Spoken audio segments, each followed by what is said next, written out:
কি একটা বল একজনে বাড়ি দেয়, 11 জন তার পিছনে দৌড়ায়। এটা একটা কোনো খেলা হলো? এটা একটা কোনো কাজ হলো? এটা আমার কথা নয়, এটা বাংলাদেশে একেবারে নতুন এক বুদ্ধিজীবীর আগমন হয়েছে, তার কথা।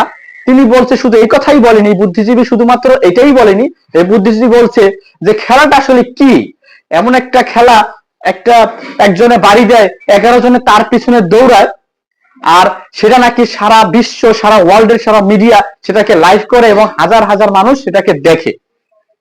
এটা একজন বুদ্ধিজীবীর কথা। আমার প্রশ্ন হচ্ছে বুদ্ধিজীবীর কাছে, আমি জানি না তিনি জীবনে, তার কোনো জীবনে কখনো শৈশব ছিল কিনা, তার জীবনে কখনো কৈশোর ছিল কিনা, তার জীবনে কখনো স্পোর্টস ছিল কিনা, একজন স্পোর্টসের ভ্যালু কতটুকু, একজন স্পোর্টসম্যানের ভ্যালু কতটুকু।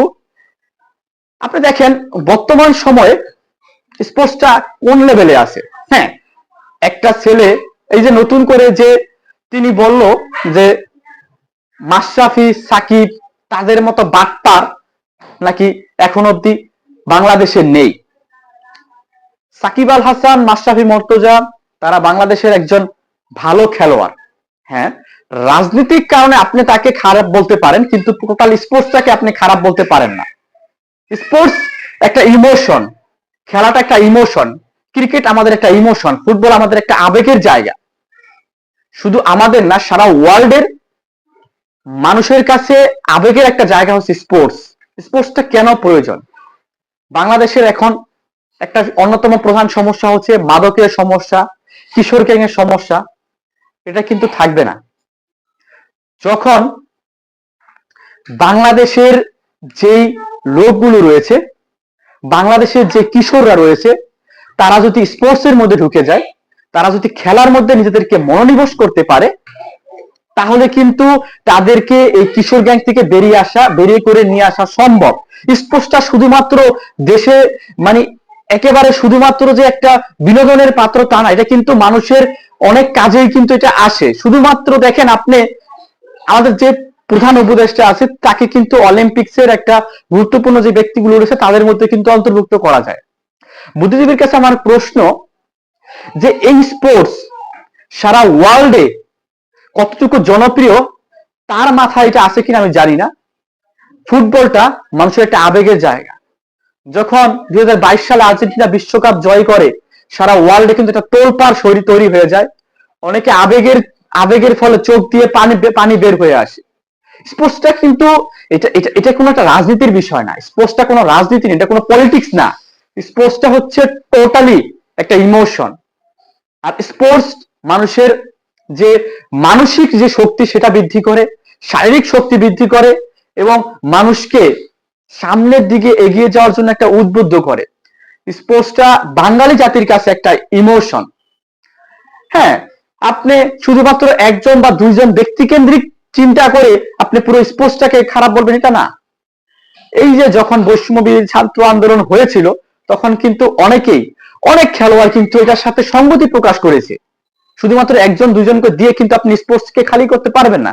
আপনি শুধু বলে দিলেন যে একজনে বল পিটায়, 11 জনে দৌড়ায়, এটা কেমন খেলা, এটা কি, এটা আপনার মাথায় ধরবে না তো, কারণ আপনার মাথায় এই জিনিসগুলো চলে না। কারণ আপনার জীবনে কখনো শৈশব ছিল না, কৈশোর ছিল না।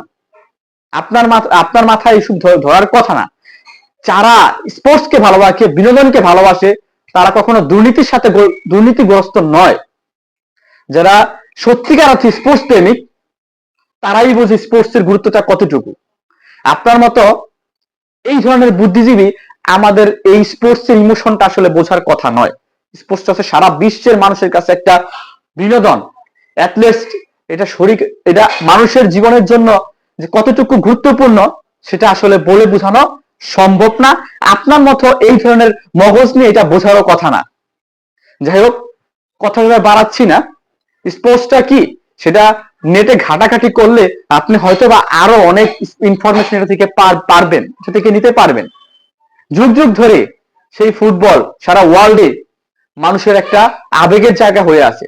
যখন আপনার ভালো লাগছে না, যখন সারাদিন আপনি কাজ করতে করতে ক্লান্ত, যখন আপনার শরীর যখন একেবারেই নিস্তেজ হয়ে আসছে, তখন আপনি বাসায় আসলেন, টিভিটা খোলেন, খেলাটা ছাড়লেন, নিজের মধ্যে একটা অন্যরকম ফিলিংস পাচ্ছেন। এটাই হচ্ছে স্পোর্টস, এটাই হচ্ছে খেলাধুলা। যখন আপনি সারা দিন শীতে শীতে একদম মানে আপনার কামুক হয়ে গেছেন, তখনই আপনি মাঠে গেলেন, হাতে ব্যাডমিন্টনের একটা ব্যাট নিয়ে যখন মাঠে নেমে পড়লেন, যখন দু একটা বাড়ি যখন দিলেন, তখন শরীরের মধ্যে যে একটা একটা যে ভাব চলে আসলো, শরীরের মধ্যে যে একটা গরম ভাব চলে আসলো, এটাই হচ্ছে স্পোর্টস। যখন আপনি সকালে ভোরে 6টায় উঠে যখন আপনি হাঁটতে বের হন, তখনও বাংলার অনেক ছেলেরা সকালে ভোরে উঠে মাঠে চলে যায় ক্রিকেট খেলতে, ফুটবল খেলতে। তাদের যে মনের যে আনন্দ, যে মাদক থেকে দূরে থাকার যেটা মাধ্যম, সেটাও কিন্তু একটা স্পোর্টস। এটা বোঝার জন্য যেই মগজ দরকার, সেটা হয়তো বা আপনার মধ্যে নেই। যাই হোক, আপনাকে আসলে বলে লাভ নেই। স্পোর্টস আমাদের আবেগ, স্পোর্টস আমাদের ইমোশন, স্পোর্টস আমাদের মধ্যে সবসময় থাকবে, সেই আশা আমরা সব সময় রাখি। তো এটা নিয়ে আর কথা বাড়াতে চাচ্ছি না। ধন্যবাদ সবাই।